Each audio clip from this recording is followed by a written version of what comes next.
that the equator of the sun rotates every 26 days, while the north and south hemispheres rotate every 37 days.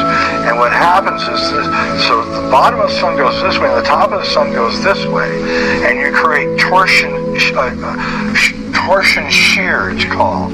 And after a while, this builds up. It starts crossing each other and building up, and it takes about 25,000 or so years for this to just completely, and we're at that place right now. The sun used to be yellow. Okay, the sun is no longer yellow, it's white now. And I'm old enough to tell you it used to be yellow. And anybody my age will tell you that the sun definitely was yellow if you look at little kids' drawings from 30 or 40 years ago. Now they draw the sun as white, but we used to draw the sun as yellow. And it's changed, and NASA knows this. And I think chemtrails are attempts by the elites to dampen this incredible light. I know guys who do construction, and they tell me, they're in their 40s, and they tell me that, Jay, 75 degrees doesn't feel like 75 degrees anymore. It feels like 95 degrees. He says, it says 75 degrees, but I'm absolutely toasting on the roof of the house that I'm in. And I said, that's because the UV is through the roof. They've never seen UV like the ultraviolet, like they see it right now.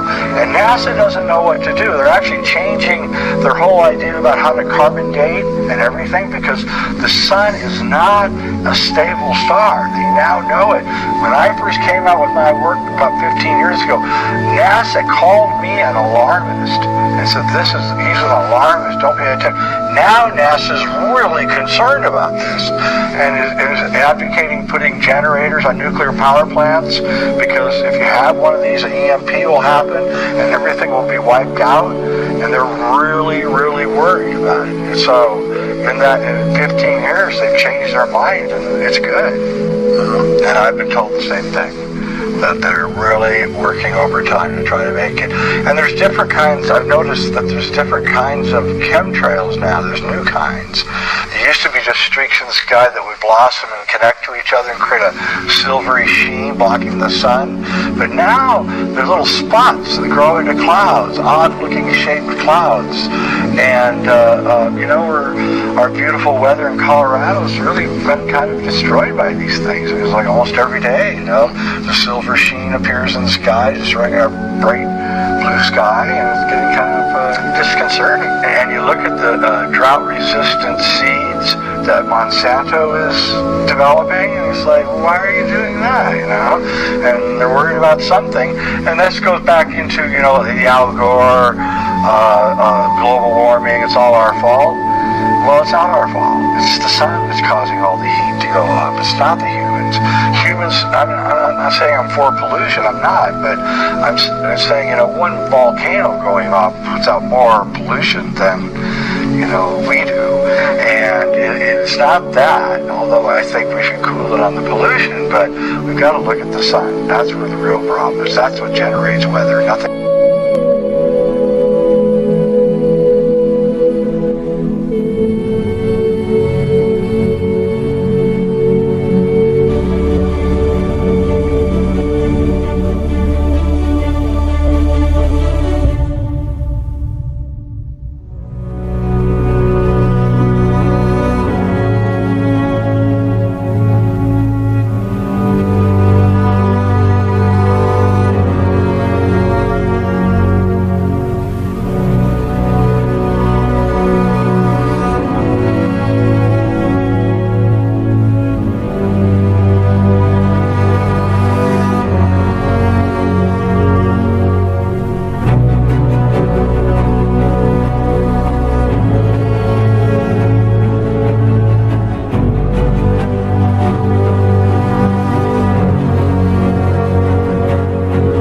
Okay, folks, I hope that you were able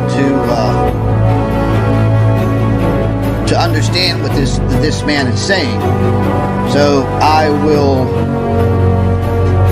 I'll explain one thing here real quick. In the beginning, he was talking about the sun's internal rotation.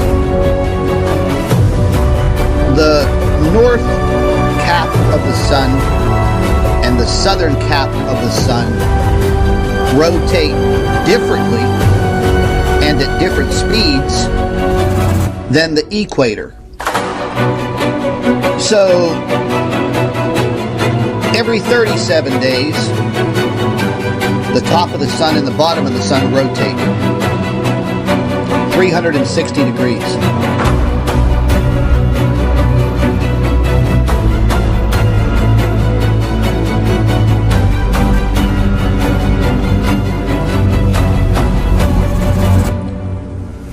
The center, the equator, the equatorial region of the sun rotates approximately every 26.9 days, 27 days. So basically, that twisting, it's called torsion shear.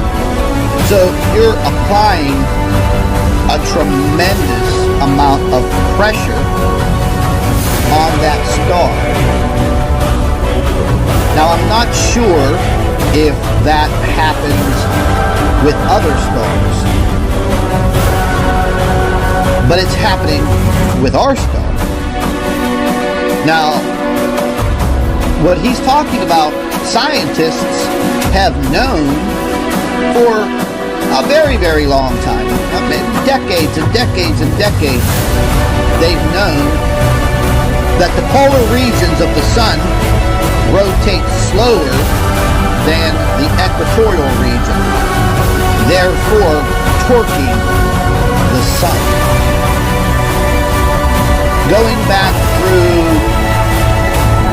ancient history, I guess they were able to determine that about every 25,000 years this situation occurs. When that torque is placed on the sun, I guess it takes about 25,000 years. And then boom!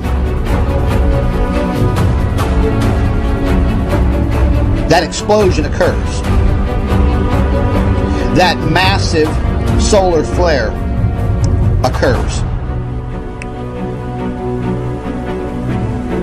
If the Earth is in the wrong place at the wrong time, lights out. Literally. And I'm not talking about electricity. I'm talking about all plant life, animal life, and human beings destroyed.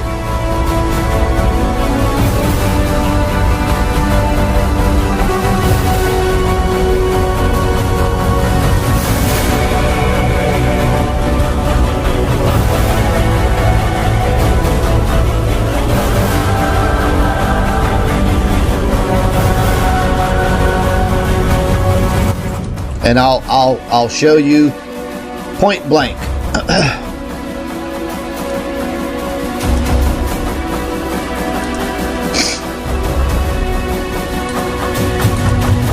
We're going to go to the SDO, Solar Dynamics Observatory.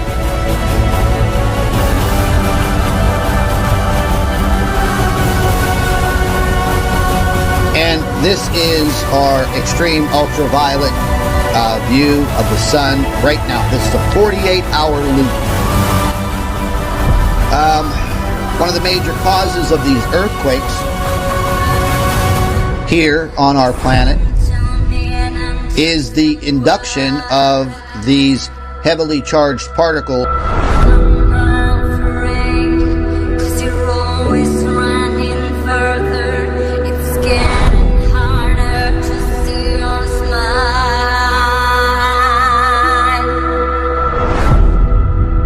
It's been a minute since I came.